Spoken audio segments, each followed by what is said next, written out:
Troupe. The champ is here. I must be the greatest. The champ is here. I'm going to continue to stand with the people. The champ is here. I will not lose. I'm a bad man. I shook up the world. Yes, welcome. You could have been anywhere in the world, but you were here with we. My name is EJ, and I got my man. MH. Yes, he's a DB of the show, and we are Blackinsports, giving a voice to the culture that won't shut up and dribble. Here, interviewing the best professionals in the game and in the boardroom, covering it all, laughing at it all, while providing a platform to be heard. So you know what we do about this time. We want to welcome in our guests here. We're about to have some uncommon conversations with former professional tight end of the Tennessee Titans, motivational speaker, author, and ESPN radio analyst. Les, please, let's clap it up for Ben Troupe. Man, thanks for having me, man. I mean, that's a nice introduction, man. You're going to have to cut some of that stuff out. People think I get paid for all that stuff, man. But I appreciate that intro. I'm a speaker / storyteller, not really the motivational side, because you might get motivated by what I say, but man, I have conversations with a room full of people. Hopefully, you get something from out of what I say. There you go. Well, how we like to start the show is a shoot your shot moment, man. And I mean, with the life that you've had, man, I'm definitely know there's opportunities where you shot your shot. Some were wins and some were fails, man. And please, you can choose which one you want to share, but give us a short story or short kind of soliloquy of when you shot your shot. Oh, man. I guess the best scenario would be when I transitioned from the NFL to what I was going to do next, man. I had to understand that I was starting from scratch again. My athletic ability could no longer be my crutch. I mean, what I didn't realize was, yeah, man, I was being true to football player. That meant nothing to like 9 to 5. So when you think about people that was in the world that have been working their whole life, never made 6 figures, 7 figures, I thought that because I've always been up here, it was going to be like that. So when I'm putting in applications that became resumes, I mean, that humility thing part, it hit me because I realized, man, I've made the most money I'm probably gonna ever make in my life in a short time span. But in the process of going through talent agencies and trying to get a gig, I understood. I gained a level of respect for the people that's never done what I did. Like the world don't owe me nothing, man. The world don't owe me understanding. So when I was working at Bloomingdale's in Soho, shout out to Bloomingdale's in Soho in New York City, when I'm the quote what was it? Asset protection. That's another word. That's a fancy word for security. They call it asset protection. It was loss prevention, but it was like, nah, people gonna get offended. A PG type word. I went to asset protection. When I left, I was there for 4 years. When I left, everybody in that store wanted me to work for them, whether it was cosmetics, whether it was ready to wear, whether it was visual, because I treated people like people. So I thought that my greatest asset was my athletic ability. My greatest asset is my ability, period, to just resonate with anybody. So what I thought was going to be my downfall, man, it was fun, man. I didn't make as much money, but I've had more fun away from the game that gave me my identity than I ever had during the game, man. I miss the players and the coaches and the camaraderie, man. But I tell people all the time, man, if I could eat at Burger King, I could work there. If I could eat at McDonald's, I could work there. Listen, I'm not the average now. I'm from Swainsboro, GA. I'm from a really, really small town. And, hey, man, at the end of the day, I had 5 grandparents. They always taught me, man, be you first. That way you don't got to worry about being somebody different second. So I thought it was rough. Don't get it twisted. But, man, my daughter got to go to school in the morning. So daddy got to be, I lived in Jersey. Daddy got to be at Soho by 6:30, so I got to get on a little van that take me to the bus, that take me to New York, to get on the train, to take me to my job, to get off, to be there by 6:30, open up, because I get off at 2:30 to get back on that train, to get back on that bus, to go get my kid out of school. That's what people don't know about me. The grind was already in me. I just needed something to show me how to get to it. And I mean, I look at my life now. I say, man, I'm just a byproduct of, sticking with problems longer. I ain't no different than nobody else. I'm not this grand individual. I ain't LeBron. I take his money, but I ain't LeBron. But no, man. And that's just me in a nutshell, man. I'm hammering nails for life, man. If I got to get it myself, I'll get it. But if I can help you get it, let's get it that way too. Let's go. Swainsboro, Georgia. So where did your foundation for sports start? Was it there? It was. I'm from a place to where if you played Pop Warner or rec ball or high school, you're the biggest things there. Listen, I became a Florida Gator, Tennessee Titan, Oakland Raider, Tampa Bay Buck. All I ever wanted to be was a Swainsboro Titan. That's it. Like, you can take all that other stuff away because Swainsboro, man, that was like the biggest. That's all I knew. And when I was in rec ball, I got to play 3 years of rec ball because my birthday is September 1st. That's the cutoff. So I remember this. When I turned 7, they was putting all the equipment up. And they was like, Miss Troupe, man, what you doing? My mom was filling it out. She said, quote, this boy is getting out of my house. Like, he's getting out of my house. So they was trying to get my mama to run around. Like, they ain't going to let me do it. So my dad, ain't no cell phones back then, obviously. My dad happened to come through the door. My dad is a stocky dude. They look up. My dad goes, there a problem? No, Mr. Troupe, we just getting your son signed. Yeah. So listen, still wasn't working. We had to get you. Absolutely, man, absolutely. But it got started down there, man. And football was always my escape, man. I didn't have a lot of friends. I wasn't very popular. But football, oh, dude, I could do all kinds of stuff on that football field. Mama couldn't afford no cleats, right? Right. So I remember this. Mama couldn't afford no cleats, signing me up anyway. The coach tells my mom, listen, because we went out there for a tryout. I got on regular shoes. I ain't got no cleats. He tells my mom, you get this boy out here tomorrow, and I got you. So I get out there the next day. I'm jumping out, no cleats on. Coach bought me 2 pair. You know what I'm saying? So, and mind you, we ain't talking about no Nike cleats, no Adidas like it is now. You know, the old Vogue type cleats, man, the ones that came in that just grab them on. Yeah, the Vogues. But I realized in that moment, man, sometimes, you know, me showing up is enough. People gonna do their part, not all the time. Showing up, but it was Swainsboro was where I got my start, man. And okay, Swainsboro. Shout out to the Ray Long. Shout out to the borough where we keep it thorough. It's a lot of boroughs in Georgia, but we the real one. We Swainsboro, Georgia, the borough where we keep it thorough. Get with it or get lost. You don't got to like it. Country boys. You know, listen. I went from dirt roads to paved roads, small buildings, and skyscrapers, but I'm still that country boy, man, trying to make sure I put on for my city whenever I get a chance.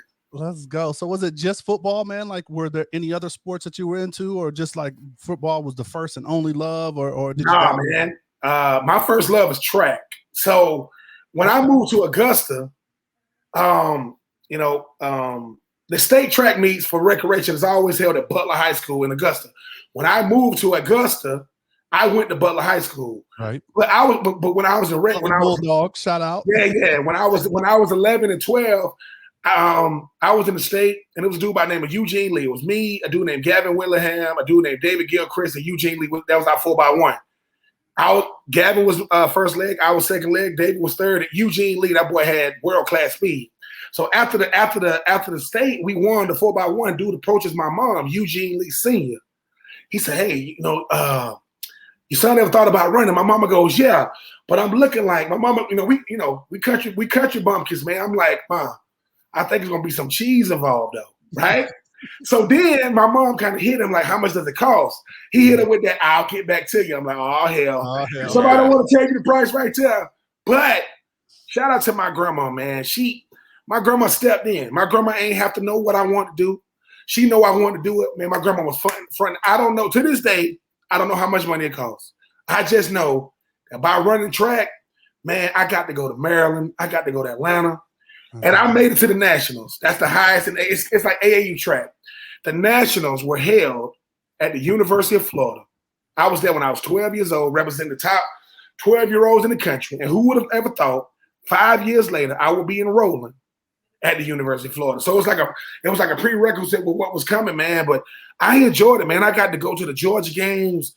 I had fun, man. A country boy seeing mountains and like buildings. It blew my mind, man. But I think it prepared me for what my life was going to be, even obviously I couldn't see that far back then. But yeah, man, it was always track, man. I mean, when I watch Usain Bolt and watch them boys get out there and do it, I say, dude, my friends would go, that's just running. I said, well, y'all like soccer, right? Yeah. I said, what the hell you think soccer is? Like, it's the same thing. But from track to football to ROTC to tennis, I played tennis, to wrestling, Hey man, anything to keep me from getting a job in high school, whatever season it was, I'm gonna play something. Football, Hey, wrestling. and like your mama said, keep you outside. Oh my God. And in a big city like Augusta, I tell people this all the time. As much as I love Swainsboro, if I go from Swainsboro to Gainesville, I don't make it. Because it's too small of a town. See, that's what people don't get. Augusta, Georgia, in the state of Georgia, you only got certain cities. You got Atlanta, which is a freaking universe. You got Columbus, you got Macon, you got Savannah. And you got Augusta. Augusta at the time was the second largest city. So because I'm in the city too, I went from Swainsboro to where I know everybody to Augusta to where I know nobody. I don't know nobody. But being in that city taught me how to survive, man. My mama have no clue, man. We stayed in an apartment complex that had 3 apartment complexes. All of them had pools, little cul-de-sacs, and all 3 of them was beefing. All of them. Nobody if I'm in the wrong pool, that may be my last swim. And my mama didn't even know that.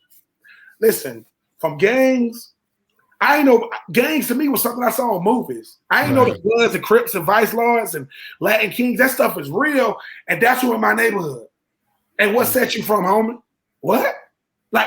12 years old, 10 years old. But when I got to Florida, I was gonna leave. I'm like, man, this ain't for me. But I think about what I represent. I represent 2 cities now. 2. Well, one of them ain't even a city. So, but I stayed, man, and like I say all the time, man, when a man knows what he's doing it for, bigger than himself, it kind of, because trust me, if it was just for Benjamin LaShawn, I was gonna get the hell out. I don't know where I was gonna go. I was gonna go back to my mama's house, but I stuck it out, man. So I shout out to Swainsboro, GA, shout out to Augusta, GA, shout out to them Butler Bulldogs, and hey, man, it's too many.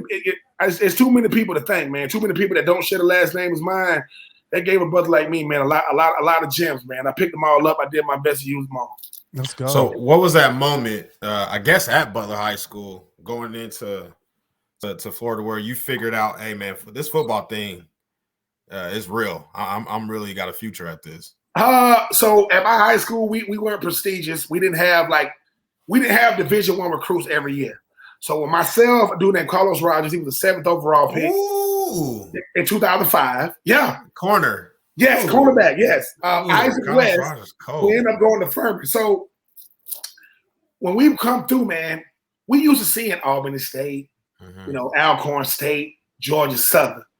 Now, Georgia, Florida, North Carolina, Auburn, Alabama. So with us, man, we were so naive. Man, let me tell you something. Naiveness is a good thing, man, because it keeps you from really understanding the severity of it. Mm-hmm. We come at one point, it was 130 Division I schools. Now, I could be wrong now. We come out to practice one day.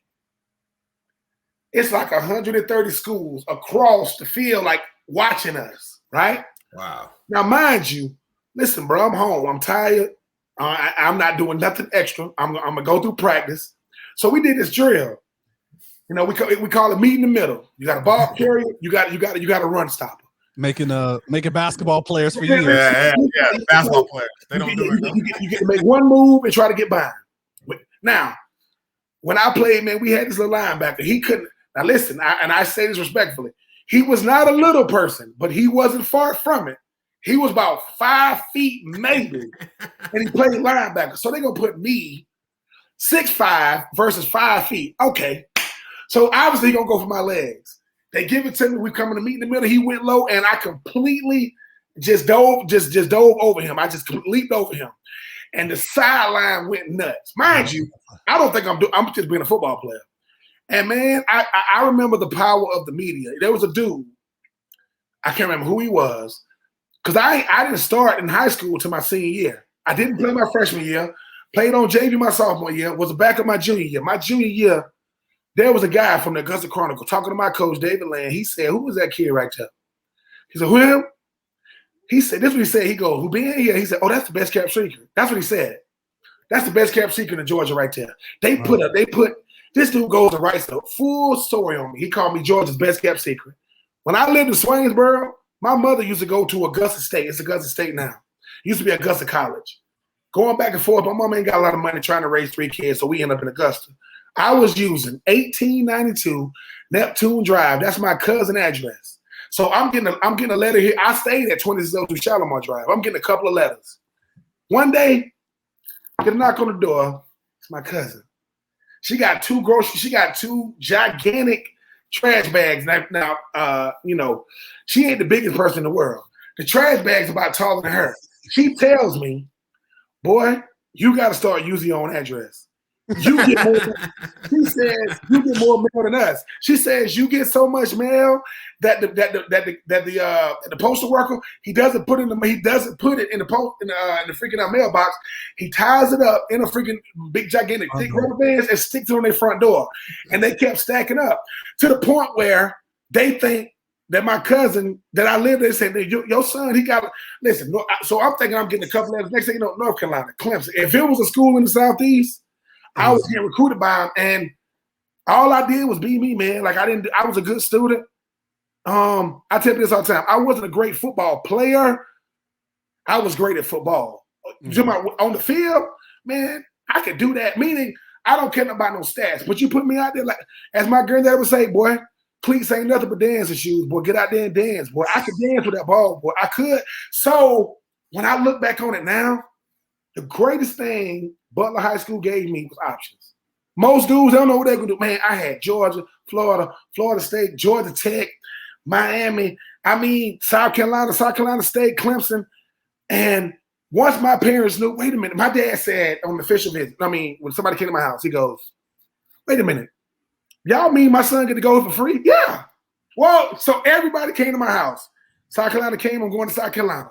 Georgia came, I'm going to Georgia. If you came to my crib when I got recruited, my daddy told you, see you in the fall. But it was cool, man. Butler High School, it was the best for me, man. It was the greatest.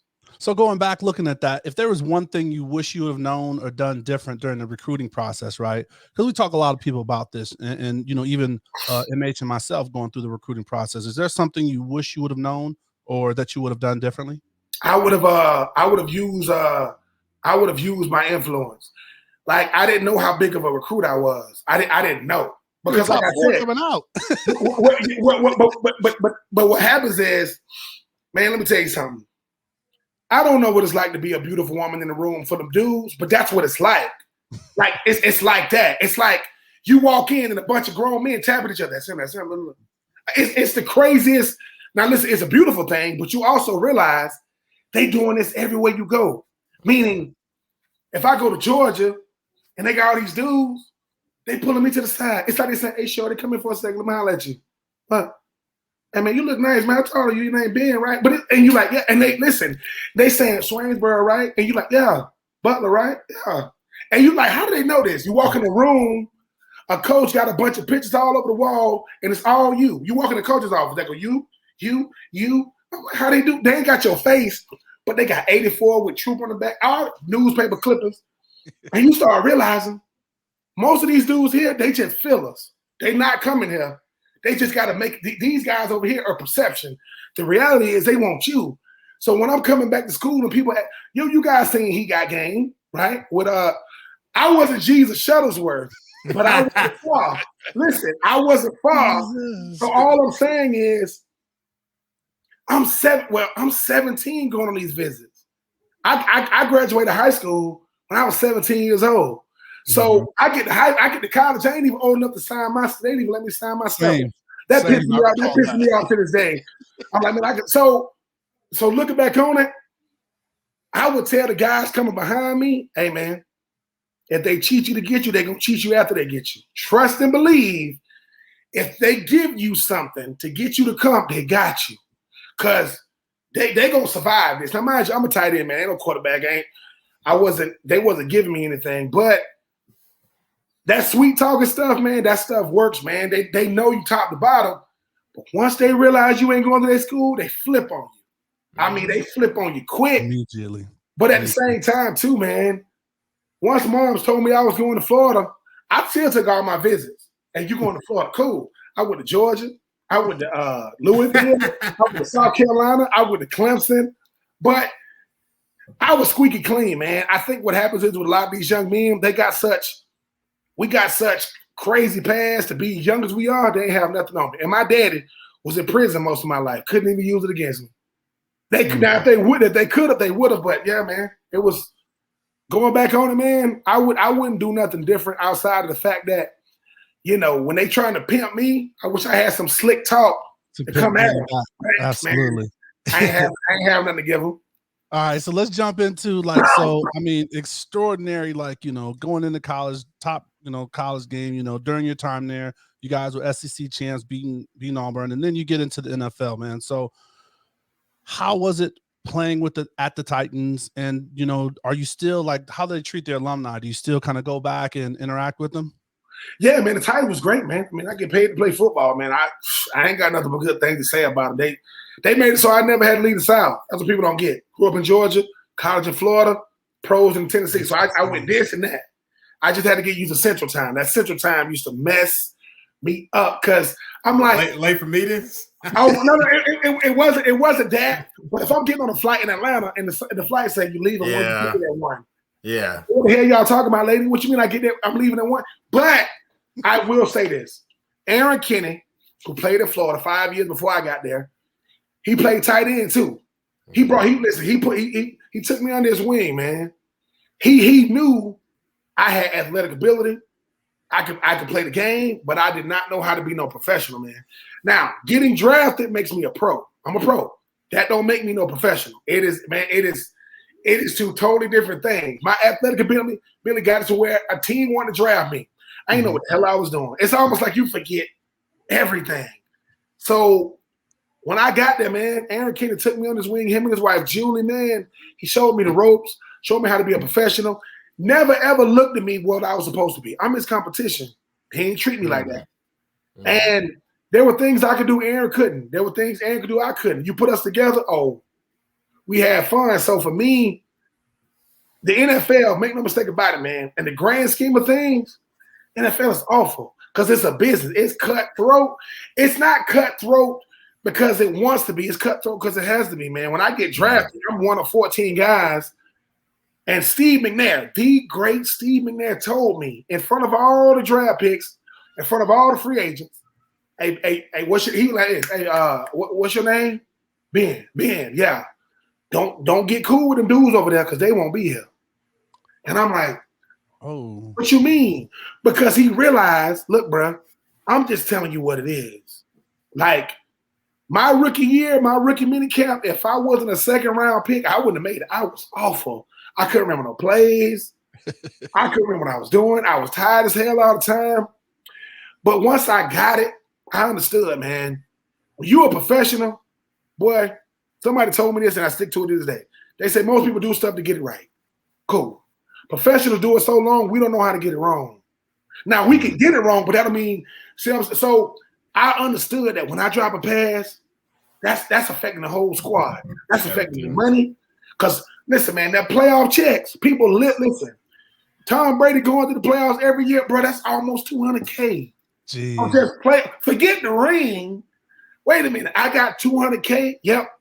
So that means that was money that wasn't even in my budget. I didn't understand this stuff, incentives. And it was a lot, man. But from Keith Bullock, to Brad Hopkins, to Steve McNair, to Vince Young, to Lindale White, and Jared Payton, the son of Walter Payton, Pac-Man Jones. I played with some incredible players, man. But I was cool with all of them. Like certain guys making $20 million, most of us making less than $1 million. But hey, man, I'm making money. I'm 21 years old out there house hunting, so I didn't really have no complaints. There's a lot to unpack there. You hit on so many different things that I want to hit on, but for one, Lindale White came from Denver, Colorado. So yes, sir. Shout out to Lindale. A couple of things. So you played with the great Steve McNair. Wanted to get your kind of views on Steve, and then you wore number 84 at University of Florida. There's a recent number 84 that's now with the Atlanta Falcons. Wanted to get your thoughts on Pitts and what the progression of the position at the tight end position is, man. So what are your thoughts on those things? You have a relationship with him as well. Like, did you give him any, like guidance, mentorship? Nah, man, listen, when Kyle Pitts is from Pittsburgh. No, he's from Philly. I'm sorry, he's from Philly. When he gets to Florida, people go, hey, man, Ben, this is a dude that out here look like you. I said, no, it's a dude I did wear the same number I wore. Listen, let me tell y'all something. Look, okay, I played with Kellen Winslow II, Jeremy Shockey, and Brandon McMichael and Tony Gonzalez and Dallas Clark and great tight ends. Ben Watson, Ben Watson. I ain't never seen nothing like Kyle Pitts. Meaning, if you ever seen LeBron in person, he look how he played. Like that dude right there look like he nice, and he is. Julio Jones, he looks how he plays. Calvin Johnson, that's Kyle Pitts. Kyle Pitts, he is built to run fast and very athletic. The kid in one game, last year, the opening game in 2020 against Ole Miss, he had 4 touchdowns. He had 4. And I said, when I looked at the box score, I said, wait a minute. This boy had 4 touchdowns? Yeah. He had 4 touchdowns in one game? Yeah. And mind you, he's running away from DBs, running away. Yeah. I'm so happy. And the crazy part was, when he getting ready to get drafted, University of Florida reaches out to me. He says, hey, Ben, we want you to do the voiceover for Kyle. I think he's going to be the highest drafted tight end ever in the history of the NFL. He goes, and if he goes first round, he said, right now, Ben, you're the highest drafted tight end ever out of Florida. I said, okay. I said, cool. So we doing it, talking about him. I said, hey, just by chance, what was Kyle Pitts born? I was like, Kyle Pitts was born in 2000. I go, damn, I got to college in 2000. All right, I should have even asked that. The kid is that. And so for me, I'm happy for him, man. Like, I will tell Kyle this whenever I get a chance to go talk to him. I'm going to tell him, don't get caught up in wanting to be famous more than you want to be a good football player. Because I get it. Nowadays, man, I love him, but, like, don't be more Larry Fitzgerald and less Odell. because I say this all the time. I go, listen, Odell Beckham Jr., that boy caught that one-hander in Monday night, and it's like, and to me, everybody think, okay, I dye my hair blonde, I catch a one-hand. No, the NFL, you already fading away while you're there. Yeah. You wear a helmet. So Kyler Murray, I know how he looked. Lamar Jackson, I know how he looked. Russell Wilson, I know how he looked. If Jared Goff walked through here, don't know him. Mm-hmm. If Josh Allen walked, and these are the quarterbacks. So, and speaking of quarterbacks, listen, I played with some players. I ain't never seen or experienced nothing like McNair. Steve McNair, I don't care what nobody say. That's cool. If Steve McNair don't go into the NFL Hall of Fame, I'm done with it. Because if you go to Alabama, Georgia, LSU, and you the number 1 overall pick, I get it. Dude, I was the 3rd overall pick. I went to Alcorn State. And I got drafted by the Houston. I got drafted by, the Houston Oilers, not the Houston Texans. The Oilers. The Oilers. McNair, he could do anything with that ball, man. He was the most humble superstar I ever seen. Listen, he drunk moonshine, right? He drove listen, people ask me, what did Steve McNair drive? He drove a Dodge Ram. That's what he drove. Right? Now listen. I ain't telling his business because I know he had a Mrs. McNair. Mm-hmm. But the ladies like Mac. Like the ladies used to like Mac, right? And the thing about it is though, they thought they was gonna get the superstar. No, yeah. They got the boy from Mississippi, right? That's what they got. So for me, it took me a full year for Mac 9, call him Mac. It took me a full year to get Mac to acknowledge me as a football player. Because he's about his business, right? Mm-hmm. And once he did, man, listen, Mac never told me, Mac never cussed at me. Mac cusses at offensive coordinators, quarterback coaches, and head coaches. One time when Norm Chow, who was at USC, he got there by my second year. Yep. Norm Chow know the business. Norm Chow was giving Mac a play, and Mac, he like trying to put his helmet on, get ready, and he yells, "Mac, hurry up!" Mac takes his helmet off, yells Norm, "Who the hell you think you talking to?" Listen. Norm looks at Jeff Fisher, and Jeff Fisher like, "Who you talking to?" Talking to Mac. Keith Bullock, the linebacker, tells Norm Chow, "Boy, this ain't Southern Cal. That ain't Matt Leiter." That ain't Matt Leiter. once again, Norm Chow thought because he's the offensive coordinator, I'm a pro. But you ain't no professional. That's a professional. That's a former MVP you talking to. Now, mind you, Mac ain't disrespecting Norm. He's just letting Norm not disrespect will not be taught. You can coach me. I mean, Eric Moles, the great Eric Moles that played for Buffalo. I got to play with Eric Moles for a year. I watched Eric Moles cuss out a quarterback's coach because they changed the play in the meeting room and didn't tell him and cussed at him. Eric Moles said, I will, dude. Quote, listen, I remember this. Eric Moles said, boy, I got bail money. You ever come to me like that again? I'm telling y'all, man, these boy, I got to play with some of the best, man. Like, I got to play with some of the best because they listen. I learned no disrespect from Keith Bullock, from Samari Rowe, from Steve McNair, Eric Moles, because they say, Ben, I got kids. Yeah. I talk to them like that. Ain't no grown man talking to me. So, hey man, but rest in peace to McNair, man. When he tragically lost his life, man, it really did something to me, man. Because I feel like Vince Young, man. They don't make him like him, man.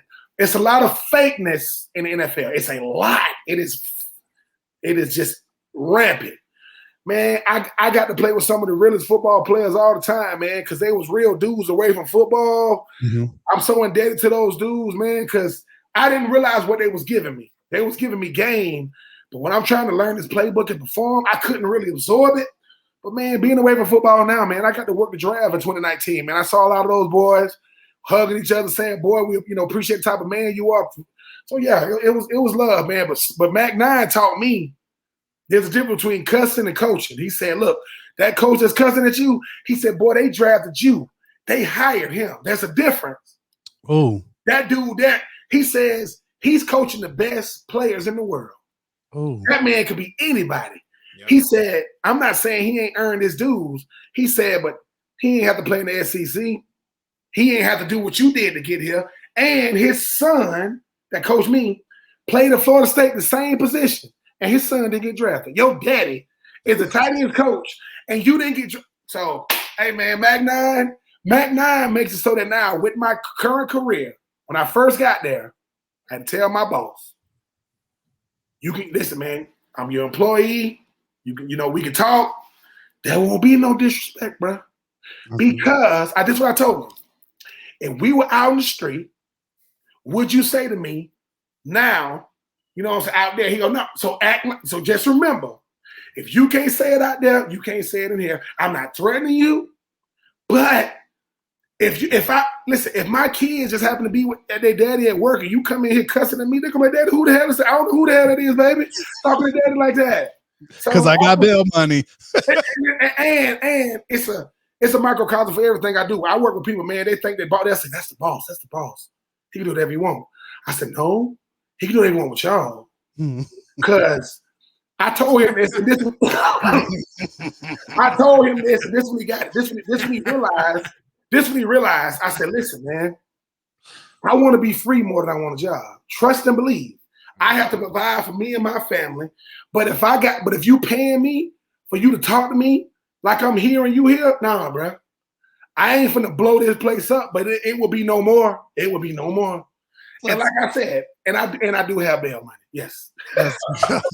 So let's talk about, so there's evolution. You kind of hinted on that as well. So now you are in media, right? So you are on ESPN and, in a unique role where, one, it's great to have a voice because, like, when we look at, the news, or not the news, but just like what's being broadcast, we don't see a lot of us. There's trickles of us. So, one, just talk about how you got into your role, and tell the people where they can find you, because you're on ESPN, but you're on a daily show. I'm on the coast. Yeah, you can always. I'm the co-host of 3 and Out with Kevin Thomas and BJ Bennett. You can find us on the ESPN app at ESPNcoastal.com, at Pigskin Radio on all social media outlets. And Monday through Friday, 3 to 6, Eastern Standard. I got to make sure I say Eastern. The time zone. That Eastern tearing people up. I got into my role, man, because of a guy named BJ Bennett, who I'm on the show with.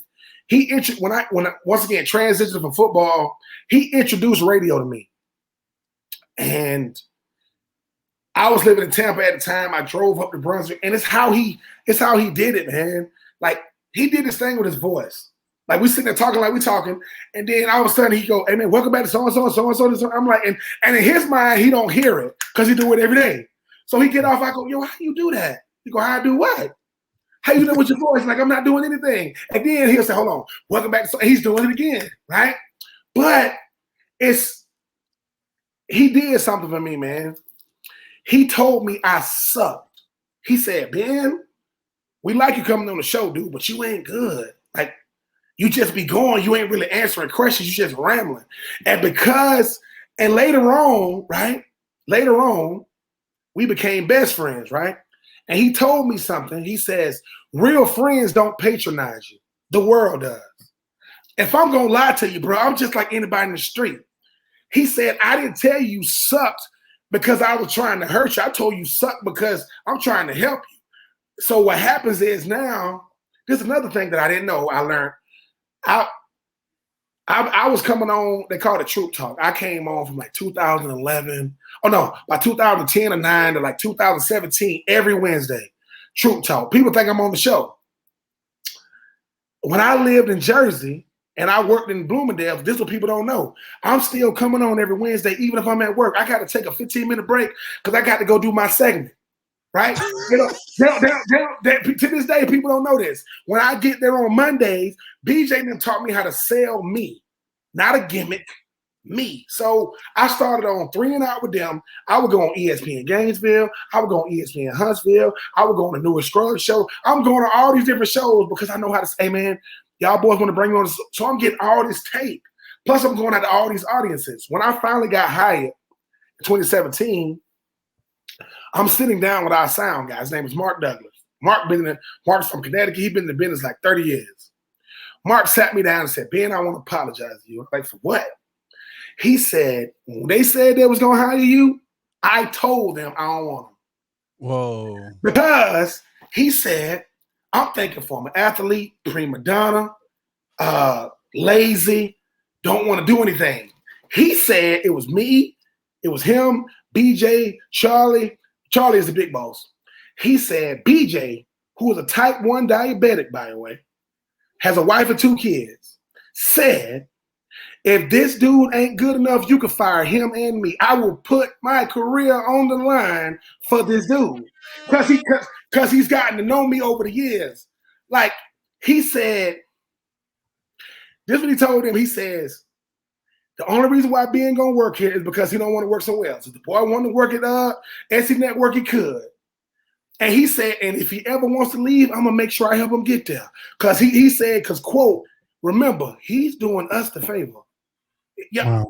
So now I do what I do out of appreciation, man. This book that we gonna talk about, it's called Uncommon Unfinished, the Ben Troupe story with BJ Bennett. Who the hell y'all think wrote it? It wasn't me. We definitely gonna get into that. So when I look back on it, man, from the Uncommon Crew, my nonprofit, to 3 and Out, to books, to whatever I'm doing, man, it's a microcosm of me. I used to think that I had to be extensions of something to be good at it. Once I made everything I do be extensions of me, you can't stop me. I ain't talking about money, prestige, but man, people can't tell the difference. Listen, Sports Center and ESPN is different. Like, people think I work in Bristol. My brother think, it's Stephen A. and me and Max Costa. Hell, but at the same time, when I'm going places, I'm on the biggest sports app on the planet. People, so I do say that going, you on ESPN radio. I go, yeah. He goes to ESPN app. I said, go on. I said, go to Coastal Georgia. And I was doing a commercial when he went on it. Black man, you know how we do. He like, oh, you don't know Martin Luther King Jr. Yes, I do. I you don't know the gang. But now I will say this though. I didn't get on radio to be the best at radio, man. I want to be efficient at what I do. I want to be so efficient at it to where when I want to branch off and do other stuff, which I do, I get to do it. I work while I work, not because of the salary, because of the freedom. Man, I got 3 kids, man, that live in 3 different cities. Right? Anytime I say, if I call, wake up in the morning and say, hey, man, I see y'all boys on Monday, man. I got to go see my little ones. All right, man, be safe. It's never when you coming back.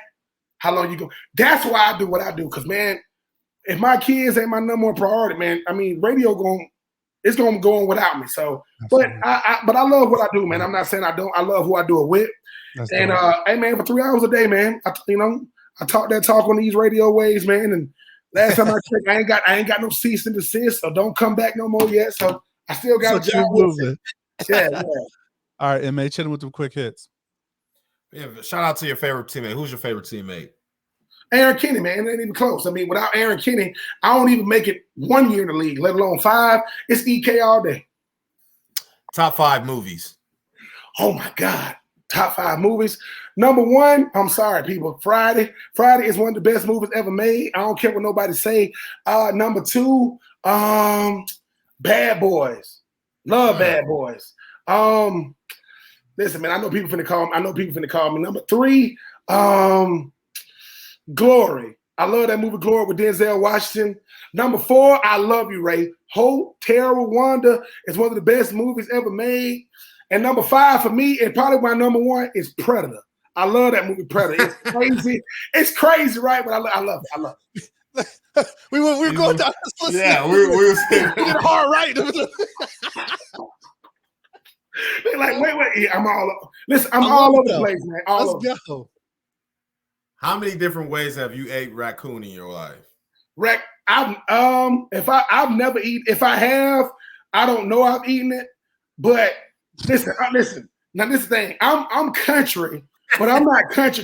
Like, I don't drink sugar water. I don't take something that's dead on the side of the road, put it on the back of my truck, go home. Now I'm not saying there's nothing wrong with that. I don't do that. So I'm country, man. But if somebody go, hey man, I just killed a rabbit. You better you and Bugs Bunny can have that. I don't got to do all that. I'm country though, but not that country. When does Georgia finally win a national championship? I hope it's not this year. I hope to God.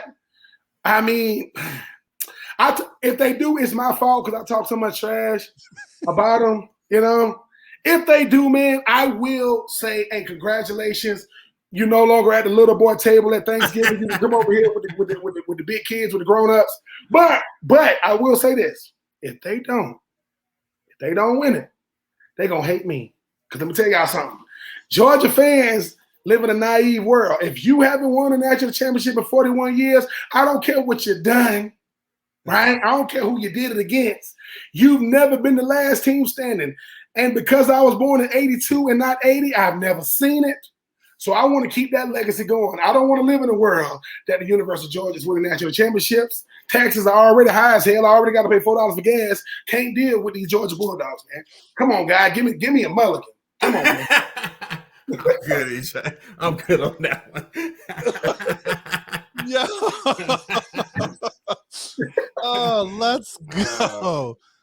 All right, man. So let's get into the winner's circle. And you know what? I think a perfect place to start in the winner's circle is to talk about the book, because you brought that up, Uncommon and Unfinished, and that you talked to that BJ helped you co-author. So let's start with where the idea came from. Like, why did you think that this story needed to be told? And then kind of go into the process, or just anything you want to share about the book. I actually didn't want to do a book about me. I want to write other stuff. But okay. BJ was like, well, dude, nobody really know you though. Like, they only know Ben Troupe. Your real name is Benjamin. They don't know the dude behind the football helmet. So he spent so much time around me. He said, Ben, I almost became you. And he goes, you're everything that goes against what we think football players are. You're not arrogant. You're not all about you. You know, you do. And I'm like, well, I'm just being me. So because he got to know me, he got to know my family, where I'm from, he said, let's put out a book. Meet a dude by the name of Andre Drummond, a dude from, from Millen, Georgia, who's a professor at East Georgia State College in Swainsboro, where I'm from. Mm-hmm. Meet him because I was starting my speaker tour. This is right before COVID hit. This is February in 2020, right before it just shut down. Met him. He gave me his book. Man, he got me back on campus to go speak. In the process of just vibing with each other, he tell me about him. He says, "Hey man, wake up in the middle of the night." He said, "Hey man, I got this title for your book." Based on what he heard me say, he said, "You ever heard of what about Uncommon Unfinished?" I said, "Let's do it." I said, but if you're gonna give me that, title, you got to write the foreword. He did write the foreword. So the process of a book is not the part that drives you crazy. It's not the chapters. Okay. Dude, it's the editing. When you send it to the editor, listen to every professor, English teacher I ever had. I'm sorry. Semicolons, commas, declarative statement. It's crazy. I mean, because you got to think. If I draw a picture of y'all, that's forever. You're going to show it up. The only way you're going to show off your picture of what I drew is if you like it. And if you don't, it will go in the basement forever. It ain't. So. It ain't going on the fridge. and I said I wanted to write books. I may never write another book. So I said, well, this might be my only time to write. So I could have made this book all about me. Look at me, look at me, look at me, look at me. But that's been my whole life. Since I was 17 years old, my life has been on a grand stage, whether I want it or not. Never cared about limelights. So I think about my brothers, my sisters, my nieces, nephews, my children, my parents, all the people that nobody knows about. So when people hear about Ben Hartstock, that's a tight end that got drafted with me in 2004. He came to the Titans, and I hated him because he was going to play and I wasn't. What I didn't realize was the reason why he was with the Titans is because he came from the coach that got cut, right? Bo Scaife, Ben Hall. It's man from Speak and Ashley. This is a gigantic thank you letter, man. This was saying thank you to the people, places, and things that made me me, because if I'm an unselfish dude, everything I do is going to be a reflection of that. So when I did a book, look, man, from the very first line, I got you. Meaning, it's not what you're going to think it is, man. I'm like a roller coaster that take you all the way up, and I go backwards. What? So the guy in the front is really the guy in the back. And you got, listen, just imagine a ride, you can't see it. That's kind of what my book is. It's not this, here's a guy, it's not a Wikipedia page, man. That's the stuff that, no, it's about a father and my father and me. I don't know who the hell he is. I don't know who the hell I am. We don't even really know each other. It's about thinking that my life was going to be behind, in a jail cell. My daddy was in prison about my whole life. So I'm running from jail, prison. And then he go from that to drug addiction. So I'm like, well, dang, you overcome this to do that? To fatherhood or lack thereof when I first had kids. I had kids. I wasn't no dad, man. I wasn't giving my kids nothing. So and so I'm not no hero in this book. I'm telling the truth. But fellas, once you get it all the way out, it's a freeing feeling, because it's like, okay, I'm gonna talk about the book, but that chapter of my life, I put it out there. I mean, letters to my children in there, telling them the type of daddy I really am, or saying sorry for how I was. Listen, man, my son was born May 22nd. You know what I'm saying? 2009, May 21st, 2009, I was in Myrtle Beach. I was selfish as hell. I'm telling y'all, I'm doing the things, I'm doing it for men, sons, uncles, former football players. Hopefully you see you and me when you read my book, because now you got some good stories in there now. Not no locker room stories, because if I open that, if I open that box, Scottie Pippen. I mean, so Scottie Pippen. Scottie. The bro code will be maintained. Yes, let's go. But it's the greatest, man, because when I wrote my book, I just wanted to write my book. I'm a sell it on my website, and it was about 2.5 months ago, maybe 3 months ago. I'm in Tampa visiting my daughter, middle of the night in the hotel, and I can't sleep. I wake up, I go in, I type in uncommon, unfinished, and I go. I look, I see Target, I see Walmart, I see Barnes and Nobles, I see Books A Million, I see Google. My book is at every major distributor. I'm like, what the hell? Listen, people are buying it, putting reviews. And mind you, I didn't do it to be no New York Times bestseller, man. I know why I do what I do. Now, if that stuff comes, that's cool. Right. But when Trey Drummond, the guy who wrote the foreword, said, who you writing this book for, bro? I said, I'm writing this for my people. He said, all right, we're good. Let's do it. He told me if I would have told him something frivolous like the money, he would have told him, hey, man, use the title, but I'm not writing no foreword. He said, I would not attach my name to nonsense. Wow. So, I mean, and it's doing well, man. My daughter, they recently had Halloween. My kid went as me. This kid got on a Tennessee Titans 84 jersey. She got on wristband. She got my book in her hand.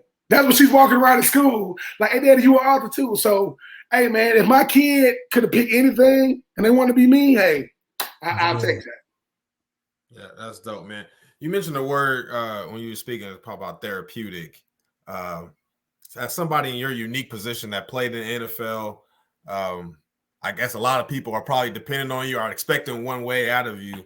How do you go about being vulnerable enough to put your story out, some personal stuff that maybe they don't even know about Ben?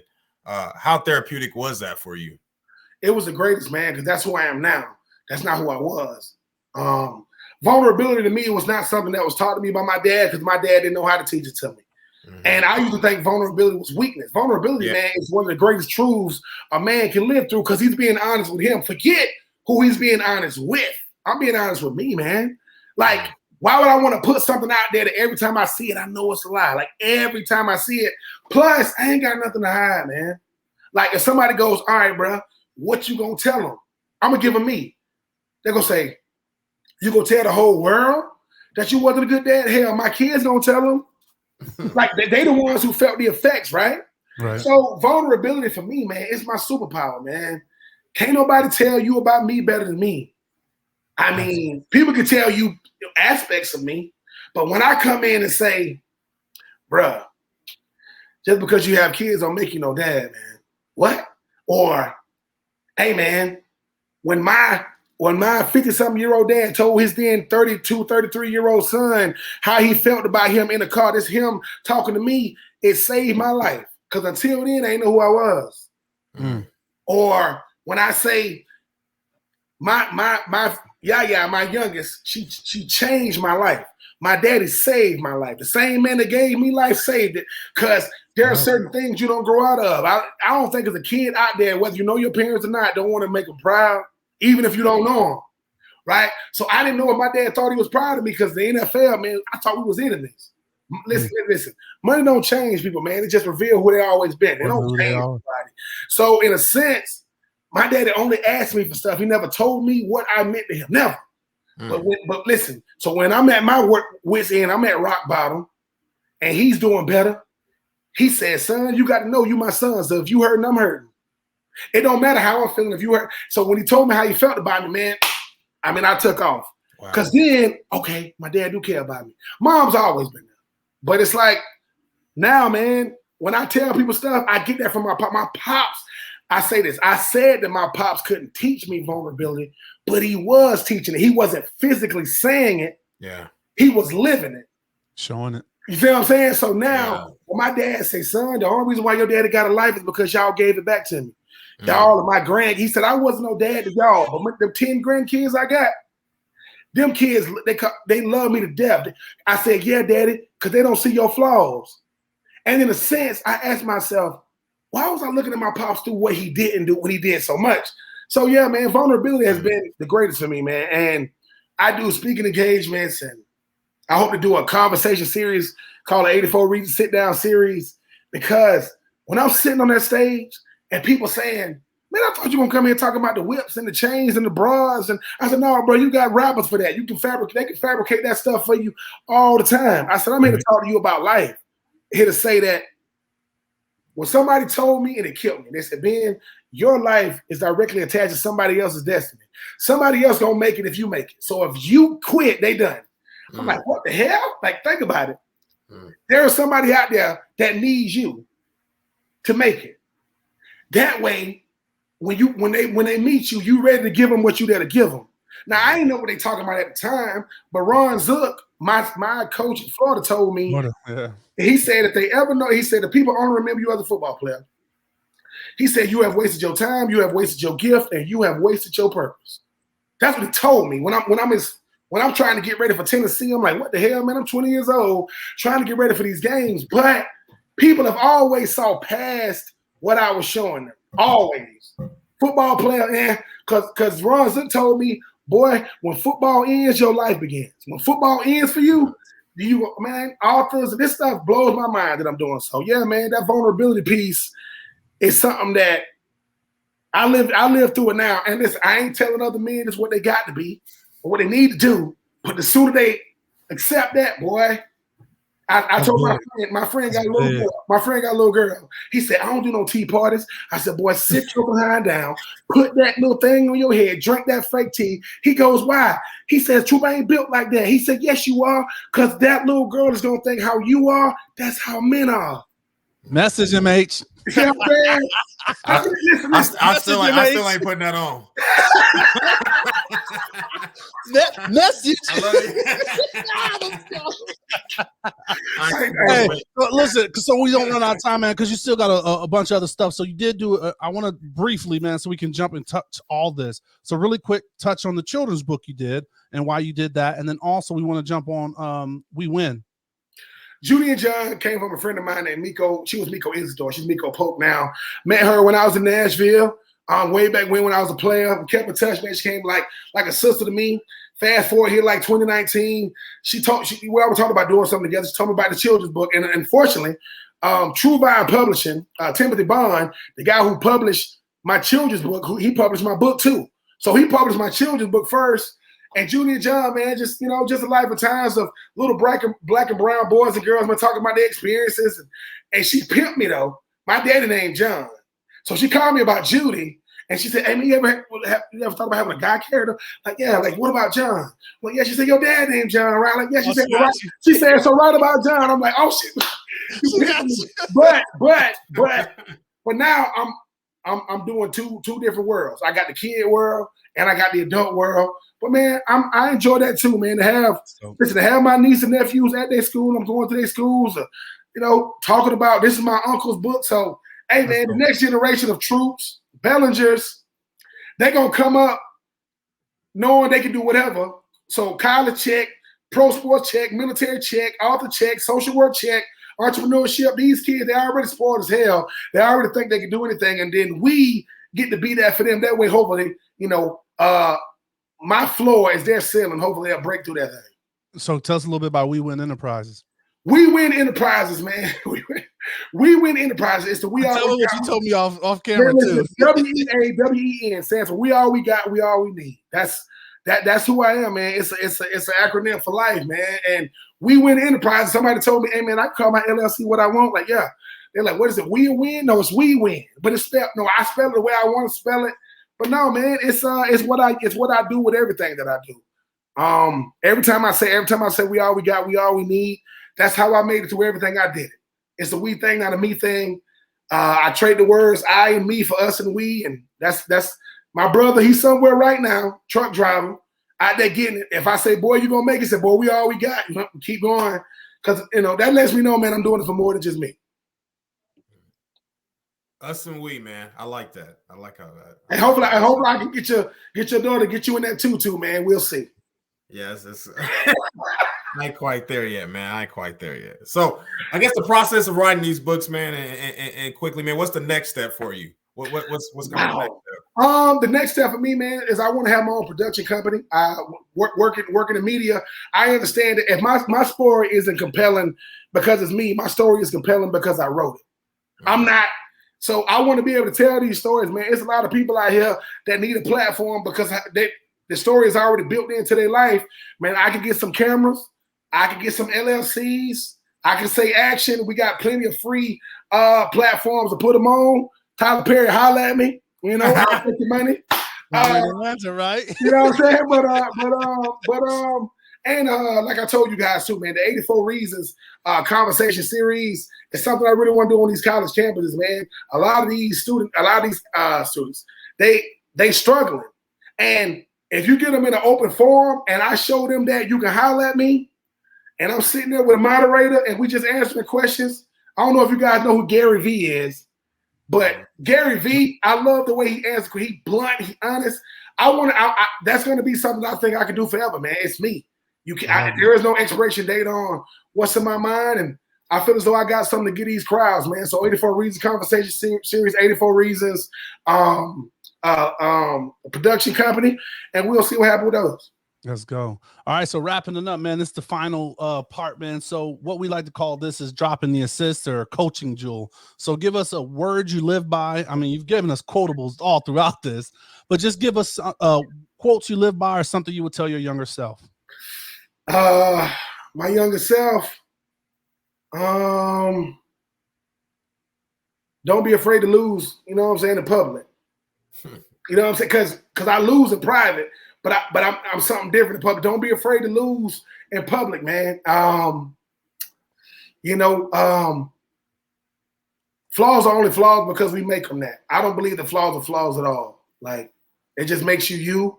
And that's dope, man. Yeah, I mean, because when it comes to stuff like that, man, I mean, if one beggar is only telling another beggar what the food is, which one are you? Like, either somebody's telling you what the food is, or you telling them what the food is. Let's go. So, you know what I'm saying? I'm from the country, man. We live. Yeah. We live by these things all the time. So, but the biggest thing is what my book says, man. Be uncommon to be forgotten, man. Like, seriously, like the great Tony Dungy said, success is uncommon and won't be felt by the common man. So if you are not successful, you are accepting being common. Now, there's nothing wrong with being ordinary, because I think we all are that. But make sure your life is extraordinary.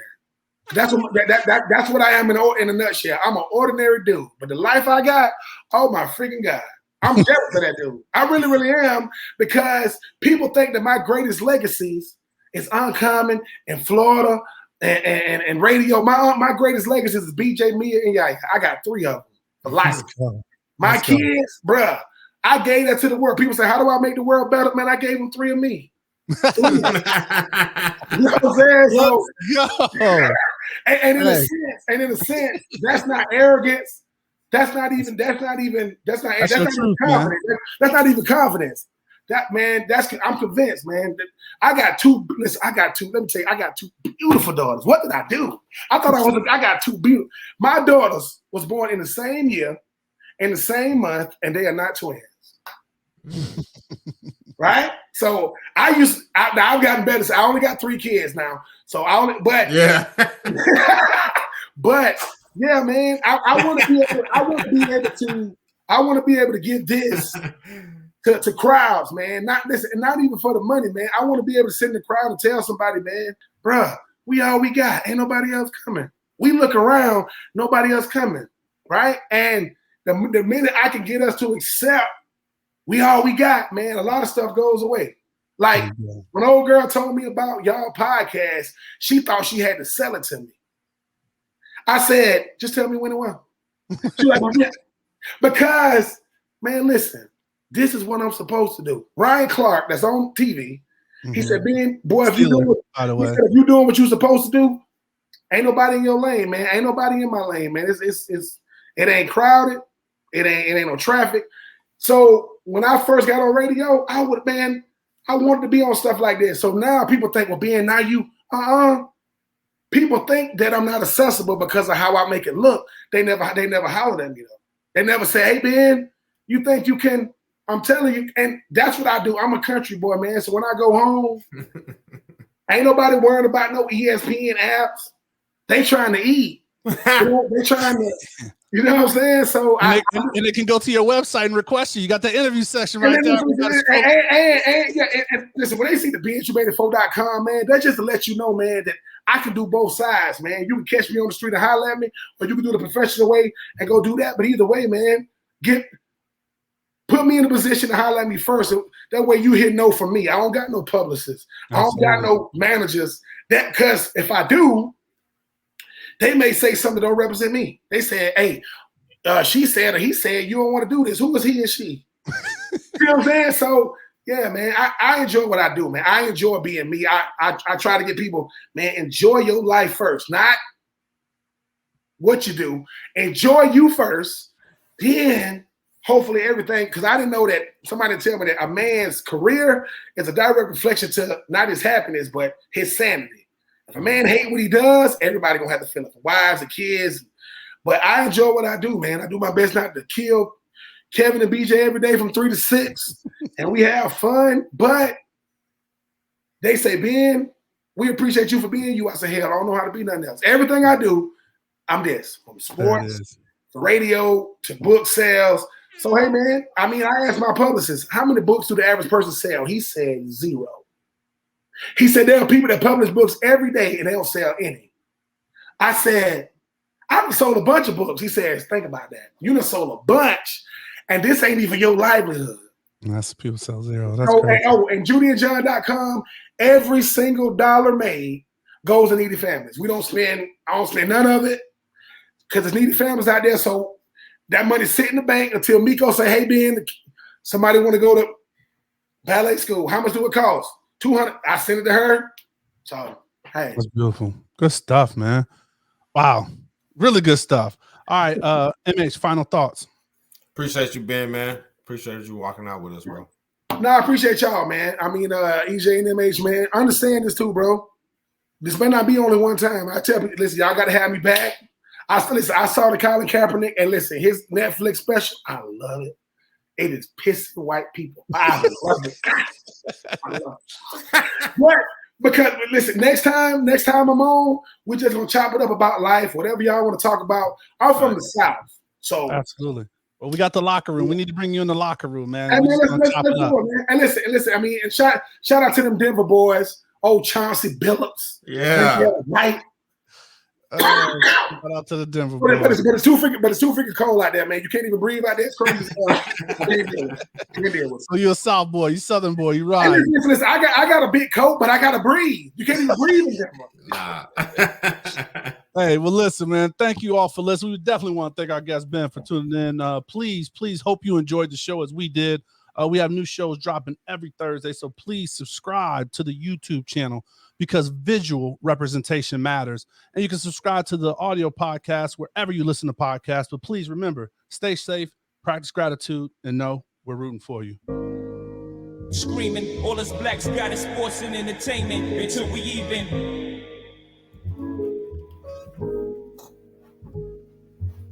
Assuming I'm rooting for everybody that's black. Yeah. Yeah. Assuming I'm rooting for everybody that's black. Look. Assuming I'm rooting for everybody that's black. Spent about 2 racks on handmade new rags. Assuming I'm rooting for everybody that's black. That's everybody from sports to college class to rap and back.